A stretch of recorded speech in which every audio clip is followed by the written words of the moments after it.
نحمده ونصلي على رسوله الكريم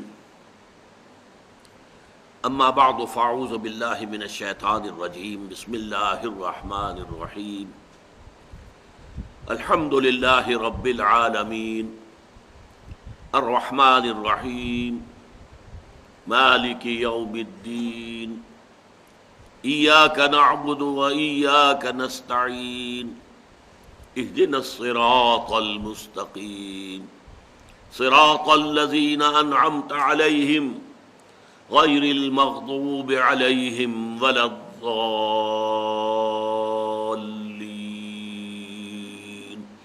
آمين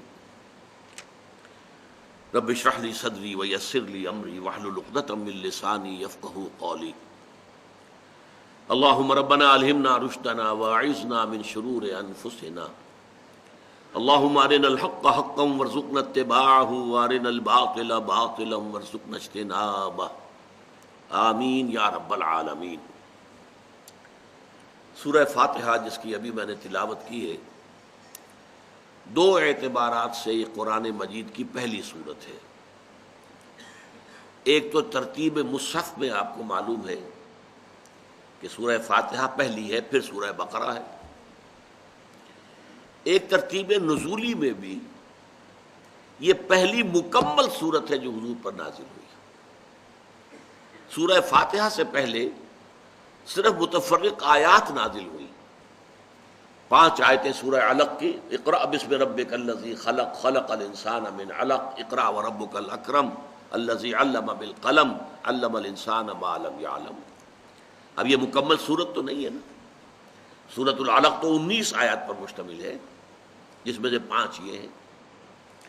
دوسری وہی سورہ نون، 7 آیتیں، نون والقلم وما یسطرون ما انت بنعمت ربک بمجنون وان لک لاجرا غیر ممنون وانک لعلی خلق عظیم فستبصر ویبصرون بأیکم المفتون ان ربک هو اعلم بمن ضل عن سبیلہ وهو اعلم بالمہتدین۔ اب یہ 7 آیتیں ہیں۔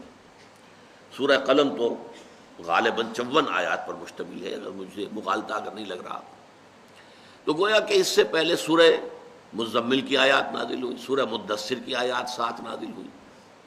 یہ سب کے سب جو ہیں یہ متفرق آیات ہیں، صورتیں نہیں۔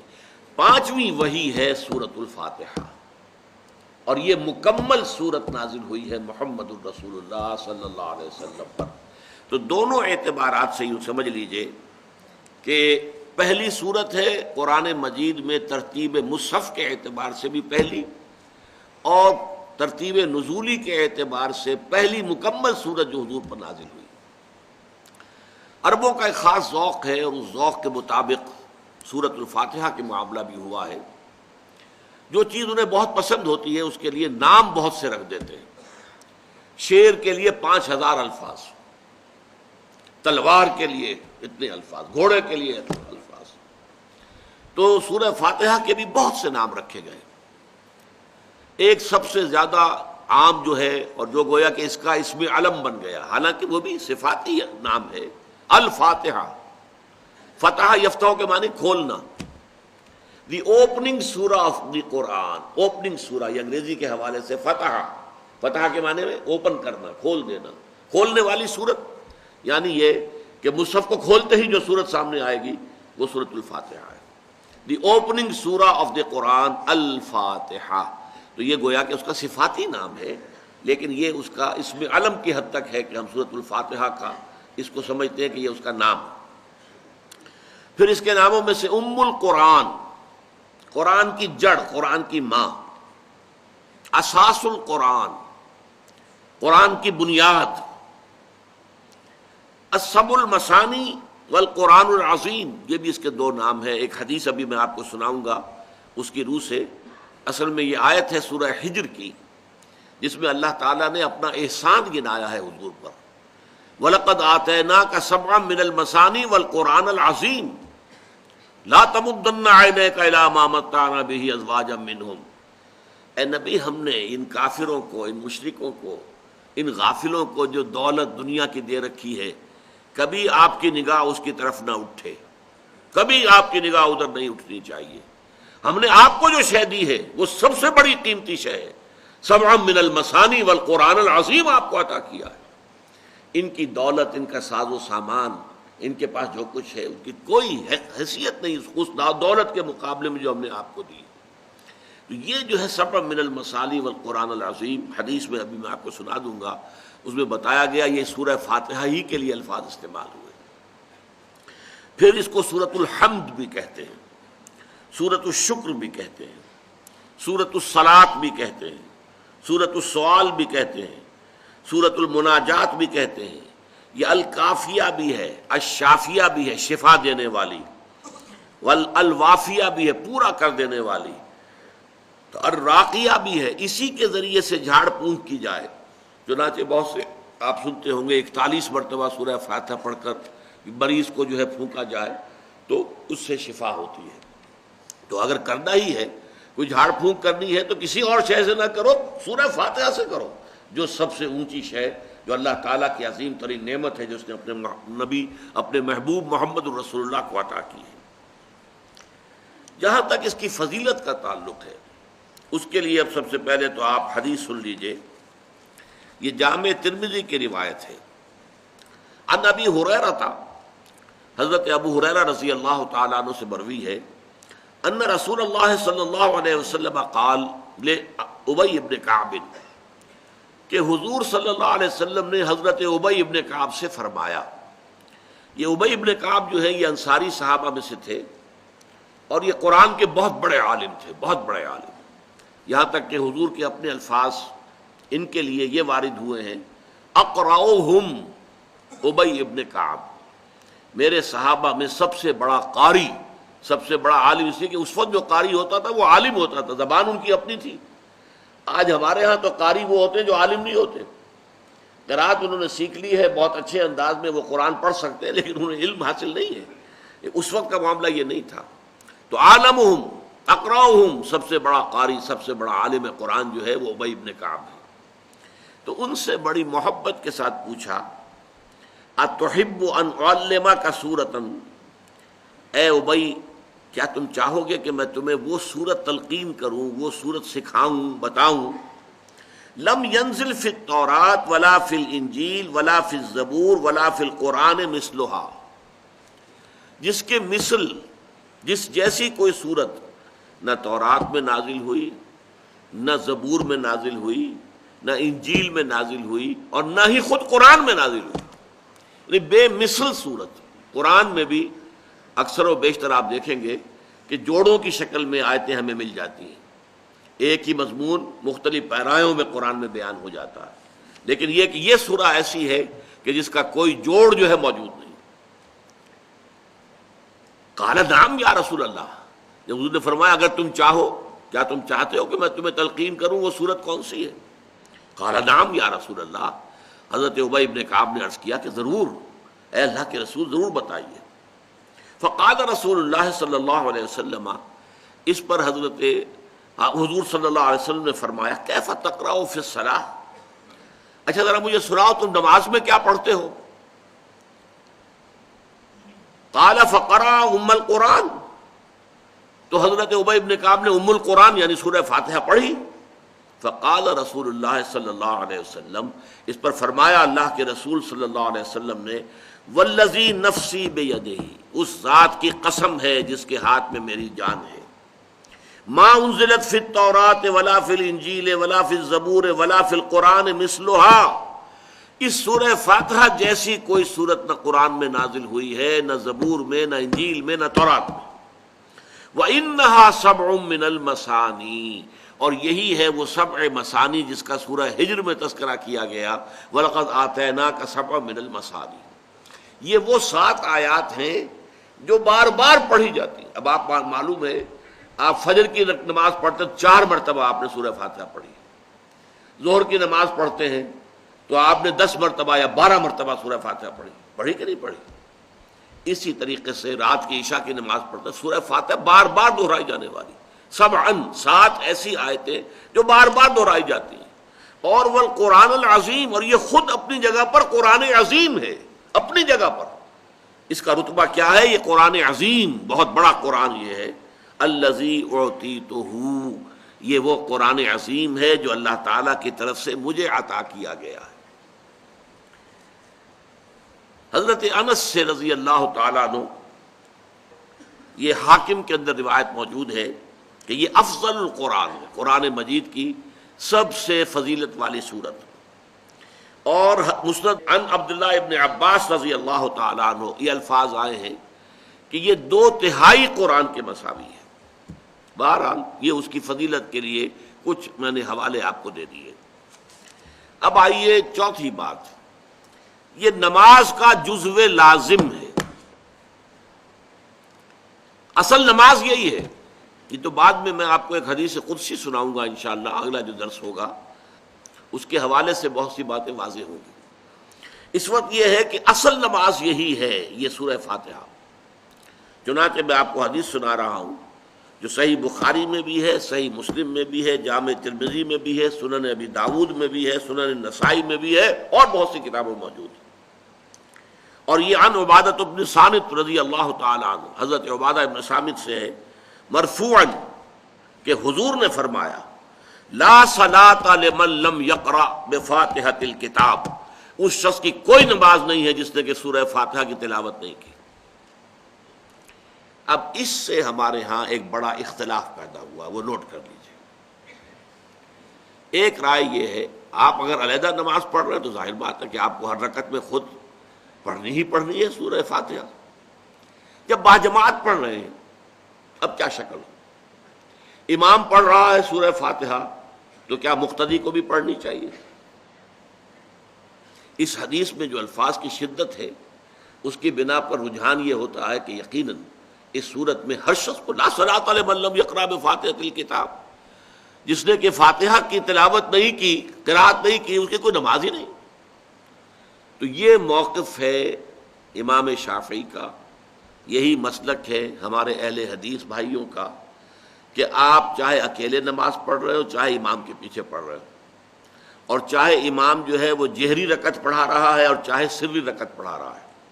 خاموشی والی رکعت سورہ، آپ کو معلوم ہے کہ نماز جو ظہر اور عصر کی ہے تو 4 رکعتیں جو ہے وہ سری ہیں، مغرب کے اندر آ کر 2 جہری ہیں 1 سری ہے، عشاء میں آ کر 2 جہری ہیں 2 سری ہیں، سورہ اور نماز فجر کے اندر دونوں جو ہیں وہ جہری ہیں۔ تو چاہے جہری ہو چاہے سری ہو، آپ کو بھی لازماً جو مقتدی ہے اسے بھی سورہ فاتحہ پڑھنی ہوگی۔ اب اس کے لیے انہوں نے یہ طریقہ جو ہے تلقین کیا ہے کہ امام تیزی سے نہ پڑھے، رک رک کر پڑھے، الحمدللہ رب العالمین، اس کے بعد اتنا وقفہ دے دے کہ جو مقتدی ہے وہ بھی کہہ لیں اپنے دل میں یا پڑھ لیں الحمدللہ رب العالمین الرحمن الرحیم۔ تو یہ رک رک کر پڑھنا، خاص طور پر اگر آپ کو موقع ہوا ہو کسی اہل حدیث امام کی امامت میں نماز ادا کرنے کا، تو آپ دیکھیں گے کہ بڑا فرق ہے۔ ہمارے جو حنفی امام الحمدللہ رب العالمین الرحمن الرحیم مالک یوم الدین ایاک نعبد و ایاک نستعین، 4 آیتیں جو ہیں وہ بھی ایک ساتھ میں پڑھ جائیں گے، لیکن یہ کہ عام طور پر جو اہل حدیث حضرات ہیں وہ رک رک کر ٹھہر ٹھہر کر پڑھتے ہیں، ترتیل کے انداز میں پڑھتے ہیں۔ یا پھر دوسری شکل انہوں نے ایک اور کی ہے، یہ آپ سعودی عرب میں جب کبھی نماز پڑھیں گے اور آپ پڑھی ہو آپ نے، تو وہاں آپ دیکھیں گے کہ امام جو ہے وہ سورہ فاتحہ پڑھنے کے بعد کوئی 1 منٹ جو ہے خاموش رہتا ہے، تاکہ آپ اب جو مقتدی ہیں وہ اس وقفے میں وہ اب سورہ فاتحہ پڑھ لیں، پھر وہ قرات کرے گا، کوئی اور آیات اس نے شامل کرنی ہے تو بعد میں شروع کرے گا، درمیان میں وقفہ ہوگا۔ لیکن ایک مسلک یہ ہے، اور یہ مسلک جو ہے یہ در حقیقت قرآن مجید کی ایک آیت کے اوپر مبنی ہے۔ سورہ اعراف کے آخر میں فرمایا گیا وَإِذَا قُرِئَ الْقُرْآنُ فَاسْتَمِعُوا لَهُ وَأَنصِتُوا، جب قرآن پڑھا جا رہا ہو تو توجہ سے اسے سنو، خود خاموش رہو۔ اب یہ قرآن مجید کی آیت ہے، اس کے بنا پر ایک رائے یہ ہے کہ آپ امام کے پیچھے سورہ فاتحہ نہیں پڑھیں گے، پڑھا جا رہا ہے سنو اس کو، خود خاموش رہو۔ اور اس کے لیے وہ دلیل دیتے ہیں کہ یہ شکل ایک وفد کی سی ہے، جیسے کسی بڑی شخصیت کے پاس اگر آپ کا کوئی وفد جاتا ہے، 8-10 افراد ہیں، ان میں اسپوکس مین ایک ہوتا ہے، وہ بات کرتا ہے، باقی سب لوگ موجود رہتے ہیں، سنتے ہیں۔ اسی طریقے سے امام جو ہے وہ گویا کہ آپ کا نمائندہ ہے، اور وہ پڑھ رہا ہے الحمدللہ رب العالمین الرحمن الرحیم مالک یوم الدین، تو امام کی قرأت ہی آپ کی بھی قرأت ہو گئی۔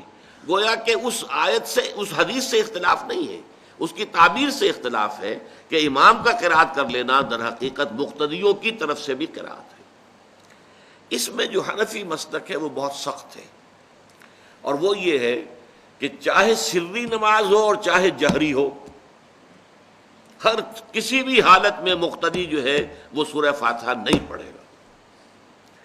اب اس میں ذرا سا سوال پیدا ہوتا ہے کہ جہری رکعت میں تو اس آیت کا اطلاق ہو جائے گا کہ وَإِذَا قُرِئَ الْقُرْآنُ فَاسْتَمِعُوا لَهُ وَأَنصِتُوا، سری میں تو اس آیت کا اطلاق نہیں ہوتا۔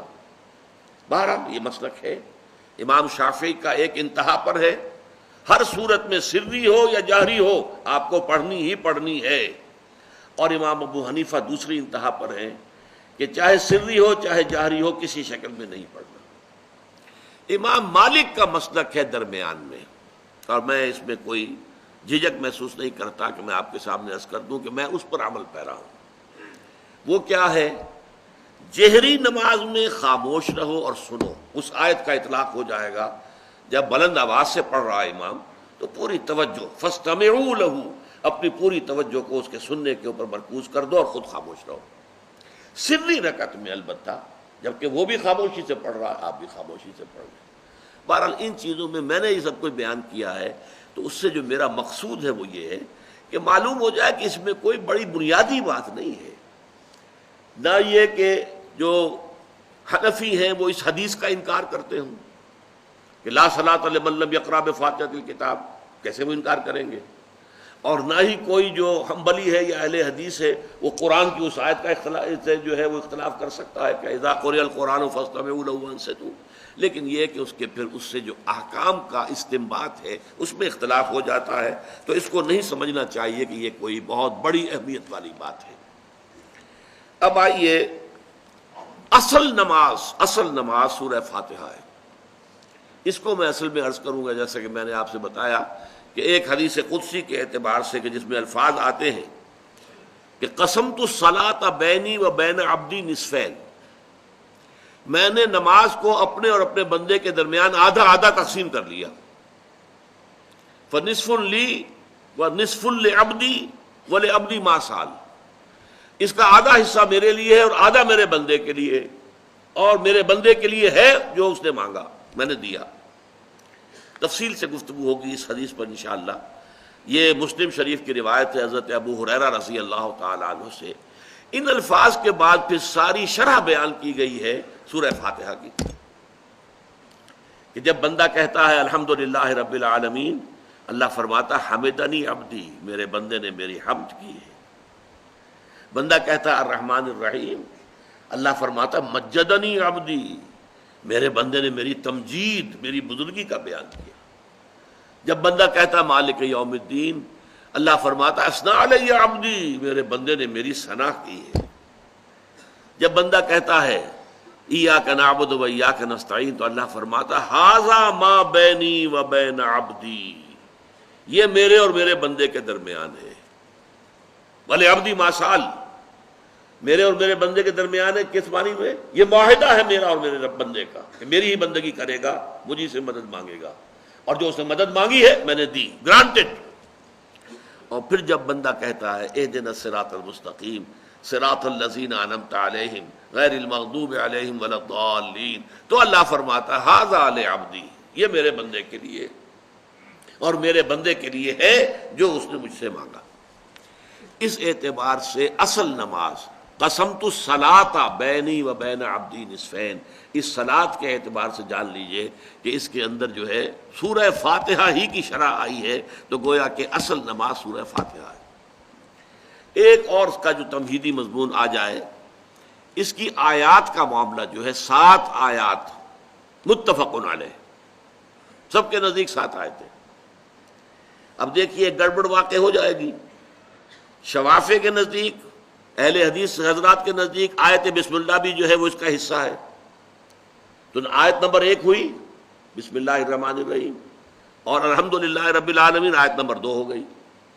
لیکن آخر میں آ کر غیر المغضوب علیہم ولا الضالین اور صراط الذین انعمت علیہم غیر المغضوب علیہم ولا الضالین، دو آیتوں کو انہوں نے ایک بنا دیا، اس لیے تعداد 7 کے ساتھ رہ گئی۔ چونکہ 7 من المثانی قرآن میں آ چکا ہے، حدیث میں آ چکا ہے، یہ 7 ہیں جو دہرائی جانے والی ہیں، لہذا تعداد کے اعتبار سے اس میں کوئی اختلاف نہیں۔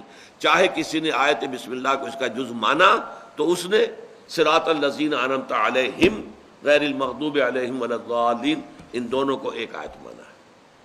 لکھنے میں بھی آتا ہے، ان دونوں کے درمیان گول دائرہ نہیں آتا، 5 لکھا ہوا ہوتا ہے۔ گول دائرہ آیت کے مکمل متفق علیہ ہونے کی علامت ہے۔ یہ اگر آپ قرآن مجید میں دیکھیں گے تو یہ جو چیزیں ہیں یہ بھی در حقیقت کسی بنیاد پر ہیں۔ اب اصل بات یہ سمجھنی ہے کہ اس آیت کا موضوع کیا ہے، اس سورت کا۔ پہلے ترجمہ کر لے، الحمدللہ رب العالمین، کل شکر اور کل ثنا اللہ کے لیے ہے جو تمام جہانوں کا مالک اور پروردگار ہے۔ تفصیل بعد میں آئے گی، اس وقت صرف یہ کہ یہ ترجمہ یا ترجمانی آپ سمجھ لیجیے۔ الرحمن الرحیم، رحمان ہے اور رحیم ہے، تفصیل ہم پڑھ چکے۔ رحمان سے مفہوم کیا اور رحیم سے کیا؟ مالک یوم الدین، جزا و سزا کے دن کا مختار مطلق، وہی فیصلہ کرے گا اور کوئی آڑے نہیں آ سکے گا۔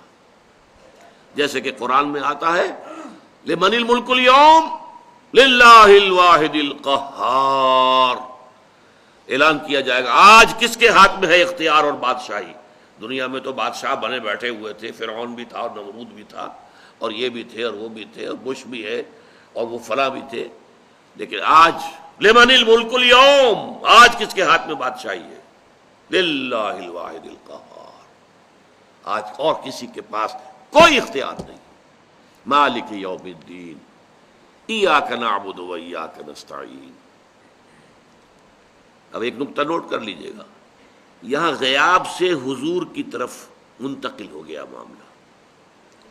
جب ہم کہہ رہے تھے الحمدللہ رب العالمین، ہم براہ راست اللہ سے مخاطب نہیں تھے، الحمدللہ کا نہیں کہا ہم نے، اے اللہ تیرے لیے حمد نہیں، الحمدللہ رب العالمین، یہ ہم غیب میں رہتے ہوئے اللہ کی مدح کر رہے ہیں۔ الرحمن الرحیم، مالک یوم الدین، اب تخاطب ہو گیا ایاک نعبد و ایاک نستعین، اے رب ہم تیری ہی بندگی اور پرستش کرتے ہیں اور کرتے رہیں گے۔ یہ 2 ترجمے کیوں کیے میں نے؟ عربی زبان میں فعل مضارع میں دونوں چیزیں موجود ہیں، فعل حال بھی اور فعل مستقبل بھی۔ کرتے ہیں یہ اظہار حال ہے، کرتے رہیں گے یہ ایک عہد ہے، یہ وعدہ ہے، قول و قرار ہے، اور تجھ ہی سے مدد چاہتے ہیں اور چاہتے رہیں گے۔ اہدنا الصراط المستقیم، ہمیں سیدھے راستے کی ہدایت بخش۔ صراط الذین انعمت علیہم، راستہ ان کا جن پر تیرا انعام نازل ہوا، تو نے انعام فرمایا۔ غیر المغضوب علیہم، جو نہ تو مغضوب علیہم تھے کہ ان پر تیرا غضب نازل ہوا ہو، ولا الضالین، اور نہ گمراہ تھے کہ وہ راہ حق سے بھٹک گئے ہو۔ آمین، اے اللہ ایسا ہی ہو۔ یہ آمین کا لفظ بھی نوٹ کر لیجئے، یہ لازم ہے، البتہ فرق کیا ہے؟ وہی بالجہر کہیں گے یا خاموشی سے کہیں گے، اس میں اختلاف نہیں ہے، کہنا ضرور ہے آمین۔ اور یہ آمین وہ ہے کہ جو عیسائیوں کے ہاں بھی ہے، یہودیوں کے ہاں بھی ہے۔ اگر آپ کبھی ان کو کرتے سنیں پریئر، آمین آمین آمین، یہ ہے، یہ پرانی چیز چلی آ رہی ہے۔ اے رب ایسا ہی ہو، پروردگار ایسا ہی ہو، پروردگار جو دعا کی جا رہی ہے اسے شرف قبول عطا فرما۔ اب اصل میں سوال ہے، یہ ہے فلسفیانہ سوال، اصل میں اس سورہ مبارکہ کا مقام کیا ہے قرآن مجید میں؟ اسے اساس القرآن کہا گیا، ام القرآن کہا گیا، یہ کیوں؟ دیکھیے سورہ لقمان کے دوسرے رکوع کے درس کو ذہن میں لے آئیے، جو حضرات بھی اس میں شریک رہے ہیں۔ ایک مضمون جو بڑی وضاحت سے میں نے اس وقت بیان کیا تھا، وہ کیا تھا؟ انسان بحیثیت انسان اگر اس کی فطرت کج نہ ہو جائے، مسخ نہ ہو جائے، پرورٹڈ نیچر نہ ہو، فطرت سلیمہ، اور اس کے ساتھ ہی عقل سلیم ہو، عقل سیدھی راستے کے اوپر چلنے والی ہو. تو بعض حقائق کائنات کے ایسے ہیں کہ جن تک وہ از خود پہنچ جاتا ہے. حضرت لقمان نہ نبی تھے نہ کسی نبی کے پیرو تھے. ہاں، فطرت سلیمہ اور عقل سلیم سے اللہ تعالیٰ نے انہیں نوازا تھا، جس کے نتیجے میں انہیں حکمت حاصل ہو گئی. وَلَقَدْ آتَيْنَا لُقْمَانَ الْحِكْمَةَ أَنِ اشْكُرْ لِلَّهِ، ہم نے لقمان کو حکمت عطا کی کہ شکر کر اللہ کا. لیکن یہ شخص جو ہے، جو یہاں تک تو پہنچ گیا، یہاں تک بھی پہنچ گیا. سورہ لقمان میں ہم نے دیکھا، یا بنی انہا ان تکن مثقال حبۃ من خردل فتکن فی صخرۃ او فی السماوات او فی الارض یأت بها اللہ ان اللہ لطیف خبیر. اے میرے بچے، نیکی یا بدی چاہے رائی کے دانے کے ہم وزن ہو، اور چاہے وہ کسی چٹان میں ہو، زمین کے پیٹ میں ہو، یا خلاؤں اور فضاؤں میں ہو، اللہ اسے لے آئے گا. اللہ باریک بین ہے اور باخبر ہے. تو فطرت انسانی اور عقل انسانی کے نتیجے میں دو چیزوں تک تو انسان، فطرت سلیمہ رکھنے والا انسان، عقل سلیم کی دولت سے مالا مال انسان خود پہنچ جائے گا، اللہ کو پہچان لے گا، اور جزائے اعمال کہ نیکی اور بدی کی جزا ضرور ہوگی. ان دو چیزوں کو پہچان لے گا. ان دونوں کے نتیجے میں یہ بھی میں عرض کر چکا ہوں، شکر کا نتیجہ کیا نکلتا ہے. اگر آپ کے ساتھ کسی نے کوئی بھلائی کی تو آپ اس کے ساتھ بھلائی کریں گے کہ نہیں؟ هل جزاء الاحسان الا الاحسان. ہاں، فطرت آپ کی کج ہو چکی ہے تو بات دوسری ہے. لیکن یہ کہ اگر آپ کی فطرت سالم ہے، سلیم ہے، صحت مند ہے، تو اگر کسی نے آپ کے ساتھ بھلائی کی ہے تو آپ بھی چاہیں گے اس کے ساتھ بھلائی کریں، کوئی نہ کوئی بدلہ دیں اسے. اور اگر وہ ہستی اتنی بلند ہے کہ آپ اس کو کوئی بدلہ دے ہی نہیں سکتے. والدین کے بارے میں تو آپ کو معلوم ہے کہ آپ نے بڑھاپے میں ان کی خدمت کر لی اور اچھی طرح کر لی، حق ادا کر دیا، تو کسی درجے میں انہوں نے جو پال پوس کر تم پر احسان کیا تھا، کسی درجے میں اس احسان کا بدلہ ہو گیا. لیکن وہ اللہ، وہ بلند و بالا، اور وہ اللہ سے پہلے جن لوگوں نے یہ سمجھا کہ سورج ہے در حقیقت ہمارا پروردگار، اسی کی گرمی سے ہماری فصلیں پکتی ہیں، اسی کی وجہ سے ہماری ہوائیں چلتی ہیں، بارشیں آتی ہیں، لہذا اب سورج کو اس کی خدمات کا آپ کیا عوض دیں گے؟ کو بدلہ دے سکتے ہیں؟ نہیں. لہذا ہاتھ جوڑ کر سر جھکا دیا، ڈنڈوت کر دی. بس یہ جذبہ عبادت جو ہے، یہ جذبہ شکر کا نتیجہ ہے. جس ہستی نے آپ پر احسان کیا ہے، آپ اس کے احسان کا بدلہ کچھ اور نہیں دے سکتے. تو حمد کیجئے، ثنا کیجئے، ہاتھ جوڑیے، ڈنڈوت کیجئے، سجدہ کیجئے، یہ اس کا. لہذا اب اس کے بعد جو آئی آیت، ایاک نعبد و ایاک نستعین، اللہ کو پہچان لیا، الحمدللہ رب العالمین الرحمن الرحیم مالک یوم الدین، اس کا منطقی نتیجہ ایاک نعبد و ایاک نستعین. اس سے آگے بات آئی، مقطع میں آپ پڑھی ہے سخن بسترانہ بات. یہاں تک تو انسان پہنچ گیا، اب عملی زندگی کے اندر کیا کرے کیا نہ کرے. یہاں عقل انسانی اور فکر انسانی تھک ہار کر زمین پر گر کر گھٹنے ٹیک کر اللہ سے دعا مانگنے پر مجبور ہے. اے اللہ، مجھے معلوم نہیں ہے. آپ کو معلوم ہے انفرادی معاملات میں تو پھر بھی انسان کے اندر جو اللہ نے ایک روشنی رکھتی ہے، الہمہا فجورہا و تقواہا، انسان کو معلوم ہے نیکی کیا ہے، بدی کیا ہے، اگرچہ اس میں بھی انسان ٹھوکر کھا جاتا ہے. لیکن اجتماعی معاملات، انسانی زندگی کے اندر جو اجتماعی مسائل ہیں، ان کے حل کے ضمن میں انسان بالکل بے بس ہے، لاچار ہے، اور اس کے سوا کوئی اور چارہ کار اس کے پاس نہیں ہے کہ وہ اللہ تعالیٰ سے گھٹنے ٹیک کر دعا کرے، اے اللہ سیدھا راستہ تو دکھا. دیکھیے، 3 پرابلمز ایسے ہیں انسانی تمدن کے جن کا کوئی حل انسان نہیں کر سکتا. سب سے پہلا مسئلہ اور سب سے پرانا مسئلہ، ابدی مسئلہ ہمیشہ سے ہے، جب سے انسان ہے، عورت اور مرد کے حقوق و اختیارات میں کیا تقسیم ہونی چاہیے. آپ کو معلوم ہے افراط و تفریط. یا تو عورت کو ملکیت بنا دیا گیا، جیسے بھیڑ بکری جو ہے آپ کے کھوٹے سے باندھ رکھی ہے، ایسے ایک عورت بھی باندھی ہوئی ہے، وہ آپ کی ملکیت ہے، اس کے کوئی حقوق نہیں ہے، اس کا کوئی لیگل سٹیٹس نہیں ہے، اس کا کوئی تشخص نہیں، کوئی ہے ہی نہیں. یا وہ انتہا ہوگی اور یا وہ انتہا ہے جو آج آ گئی ہے، بالکل مرد کے شانہ بشانہ، ساری تخلیقی مصلحتوں کو چھوڑا، ساری جو بھی انسان کی جو انیٹومیکل جو بھی ڈفرینسز ہیں ان کو چھوڑا، جو سائیکولوجیکل فرق ہے ان کی تخلیق میں اس کو بھی ایک جیسے برابر، نہیں قطعاً نہیں۔ ان دونوں کے درمیان کیا توازن ہے؟ یا وہ لونڈی بن گئی، بھیڑ بکری کی طرح کی ملکیت بن گئی، اس کا کوئی حق نہیں، اس کا کوئی لیگل سٹیٹس نہیں، اس کے والدین نے جہاں چاہا شادی کر دی، اس کی مرضی پوچھنے کا کوئی سوال ہی نہیں، جس کے چاہا حوالے کر دیا۔ وہ آج جو چل رہی ہے ونی کی رسم، وہ عورت کا کیا اختیار اس کے اندر ہے، اس بچیوں کا کیا اختیار ہے؟ وہ 1.5 سال کی ایک بچی بھی دے دی گئی ہے، انا للہ و انا الیہ راجعون، جو چاہے کریں۔ یہ تو ایک انتہا ہے۔ دوسری انتہا بالکل برابر، نتیجہ کیا نکلا ہے؟ بالکل برابر میں خاندانی نظام برباد ہو گیا، اس لیے کہ ایک ادارے کے 2 سربراہ برابر اختیار والے نہیں ہو سکتے۔ کسی محکمے کے 2 ڈائریکٹر ہو سکتے ہیں، کسی فرم کے مینیجنگ ڈائریکٹر 2 ہو سکتے ہیں، ڈائریکٹر 10 بنا لیں آپ، مینیجنگ ڈائریکٹر 1 ہوگا۔ کسی فرم کا چیئرمین 1 ہوگا، 2 نہیں ہو سکتا کسی بھی ادارے کی۔ اگر 2 بنا دیں گے فساد ہوگا، جھگڑا ہوگا، ان دونوں کے درمیان رسا کشی ہوگی۔ یہی تو ہمارا سب سے بڑا مسئلہ بنا ہوا ہے۔ پاکستان کا مسئلہ کیا ہے؟ ہم نے پارلیمانی نظام اختیار کیا ہوا ہے، انتہائی بیہودہ نظام، غیر منطقی نظام۔ آپ نے 2 بڑی بڑی سیٹس کریٹ کر دی، ایک ہیڈ آف دی اسٹیٹ ہے، ایک ہیڈ آف دی گورنمنٹ ہے۔ اب ان دونوں کے درمیان حقوق اور فرائض اور اختیارات کا کیا تقسیم ہوگی؟ ہو ہی نہیں سکتی۔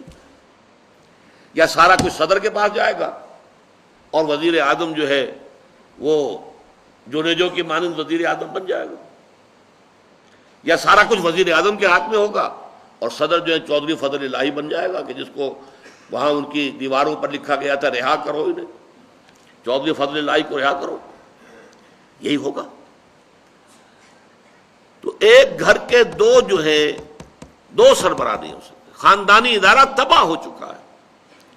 اور جیسے کہ یہ آپ کو کہاوت ہے کہ جس بلی کی دم کٹ جائے وہ چاہتی ہے کہ تمام بلیوں کی دمیں کٹ جائیں۔ یورپ میں، امریکہ میں برباد ہو گیا خاندانی ادارہ، آج وہ تلے ہوئے ہیں کہ مشرق میں اور خاص طور پر مسلمان ممالک میں ابھی اگر کچھ انٹیکٹ ہے یہ خاندانی ادارہ، کچھ خاندانی اقدار ہیں جو برقرار ہیں، کچھ والدین کی عزت اور عظمت اور کچھ ان کا احترام اور ادب اور خدمت کا مادہ ہے جو برقرار ہے۔ چاہتے ہیں کہ ختم ہو جائے، تباہ و برباد ہو جائے۔ والدین بوڑھے ہو گئے تو پھینکو ان کو اولڈ ایج ہاؤسز کے اندر، اولڈ ہاؤسز میں، گھر میں کائے کو رکھنا ہے؟ نوجوان جوڑا ہے، اس کے خامخواہ ان کی خواہشات اور ان کے معمولات میں بیچ میں آڑے آنا۔ بوڑھی ماں جو ہے بولے بغیر رہے گی نہیں، دنگا فساد ہوگا تو رکھو اس کو وہاں پر اولڈ ہاؤس کے اندر، اللہ اللہ خیر سمجھ۔ یہ ہے اصل میں مسئلہ۔ اب عورت اور مرد کے درمیان کیا توازن ہو، انسان نہیں سوچ سکتا۔ دیکھیے، انسان یا مرد ہوگا یا عورت ہوگی۔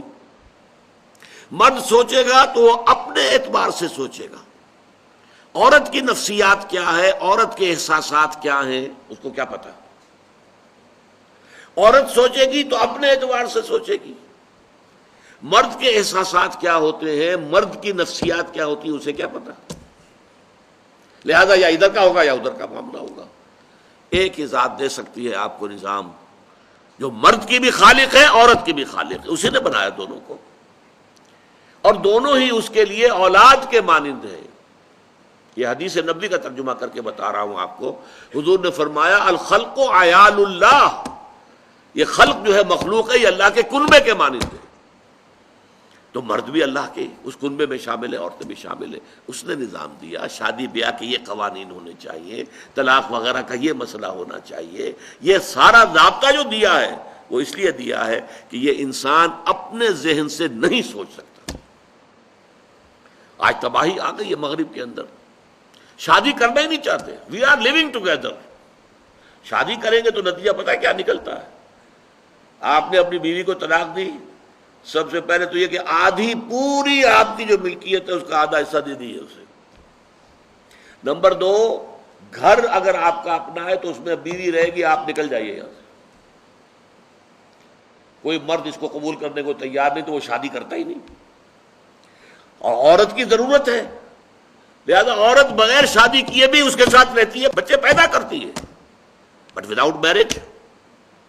وداؤٹ میرج جو بچے پیدا ہو رہے ہیں حرامی بچے. تو پچھلے سال صدر کلنٹن نے کیا کہا تھا، اس کا جو اپنا خطاب تھا نیو ایئرز ڈے کا، وہ خطاب کیا تھا؟ ان قریب ہماری قوم، امریکن قوم کی اکثریت حرام زادوں پر مشتمل ہوگی. یہ حرام زادہ ترجمہ کیا ہے میں نے، بورن وداؤٹ ویڈ لاک، شادی کے بندھن کے بغیر پیدا ہونے والے. اسی کو ہم حرامی کہتے ہیں، حرام زادے کہتے ہیں، اور کس کو کہتے ہیں؟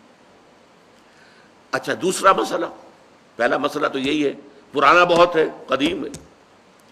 دوسرا مسئلہ، ایک ریاست ہے، ایک نظام ہے، اس کے کچھ اختیارات اور حقوق ہونے چاہیے. ایک عوام ہے، ان کے کچھ اختیارات ہونے چاہیے. عوام چاہیں گے زیادہ سے زیادہ آزادی ہمیں ملے، ریاست چاہے گی زیادہ سے زیادہ اختیار ہمارے ہاتھ میں ہو. اب جو کچھ ہو رہا ہے ترمیمات کے ضمن میں کیا ہو رہا ہے؟ ایک طرف جو ہے مشرف صاحب چاہتے ہیں زیادہ سے زیادہ اور طویل سے طویل میرا دور اقتدار ہو اور اختیارات جو ہے میرے ہاتھ میں آ جائے، گھنٹہ گھر بن جاؤں میں فیصل آباد کا. ساری کوشش ان کی ہے. اور یہ ARD وغیرہ کیا کر رہی ہے کہ نہیں، حقوق عوام کے ہاتھ میں آنے چاہیے. اب اس میں بھی توازن کیا ہو. یا ٹوٹلیٹیرین سٹیٹ وجود میں آ جاتی ہے جو رشیا میں تھی، USSR میں تھی، عوام کے کوئی حقوق نہیں، no freedom of speech, no freedom of association. نہ تم اپنے خیالات کا اظہار کر سکتے ہو، نہ تم کو جماعت بنا سکتے ہو. یہ نظام تھا. کام کرو، ویجز لو، بس اللہ اللہ خیر صلی اللہ. حیوانوں کی طرح پر کہ صرف راتب دے دیا جائے گا، باقی تمہیں کوئی تمہاری ایکسپریشن، کوئی اپنے خیالات کا اظہار، کوئی فریڈم آف ایسوسیشن نہیں. امریکہ دوسری انتہا پر، مادر پدر آزاد. دو مرد شادی کرنا چاہتے کر لیں، ایک مرد بیوی ہو جائے گا اور ایک مرد شوہر ہو جائے گا. لیگلی قانون کے نزدیک ریکگنائزڈ ہوگا. ایک آزادی کی وہ انتہا ہے. گیز، ہومو سیکشولز، وہ وہاں جلوس نکالتے ہیں، بڑے ٹھاٹ سے نعرے لگاتے ہوئے گزرتے ہیں. وہ ہنستے ہیں، ہم لوگوں پر ہنستے ہیں، یہ پاگل لوگ ہیں یہ جو اس کو ہومو سیکشولیٹی کو بری شے سمجھتے ہیں. اور نیو یارک کا جو میئر ہے وہ لیڈ کرتا ہے پروفیشن. کیوں کرتا ہے؟ اسے اگلا بھی الیکشن لڑنا ہے اور گیز کے ووٹس بہت ہیں. اس سے اندازہ کیجئے کہ کتنی پرسنٹیج وہاں گیز کی ہو چکی ہے، ہومو سیکشولز کی. یہاں تک کہ طے کر دیا گیا ہے مذہبی میدان میں بھی گیز کو اجازت ہے، وہ پادری بن سکتے ہیں. گیز ہیں، ہومو سیکشولز ہیں. فطرت کے خلاف کام، یا وہ آزادی ہے. تو کہاں ہے بیلنس؟ انسانی ذہن کے لیے ناممکن ہے اس بیلنس کا تلاش کرنا. نمبر 3، سرمایہ اور محنت. پروڈکشن جو بھی ہوتی ہے دو چیزوں سے ہوگی. سرمایہ دار تھا، اس نے کارخانہ لگایا ہے، اتنے کروڑ روپے لگا دیے ہیں، یہ کیا ہے وہ کیا ہے، یہ سرمایہ ہے. لیکن وہ کیا کر لے گا اکیلا؟ 10,000 آدمی کام کر رہا ہے، لیبر ہے. اب جو کچھ بھی بن رہا ہے، جو پروڈکٹ بن رہا ہے اور جو اس سے آمدنی ہو رہی ہے، اس میں دونوں کے حصہ ہے، لیبر کا بھی حصہ ہے اور سرمایہ کا بھی حصہ ہے.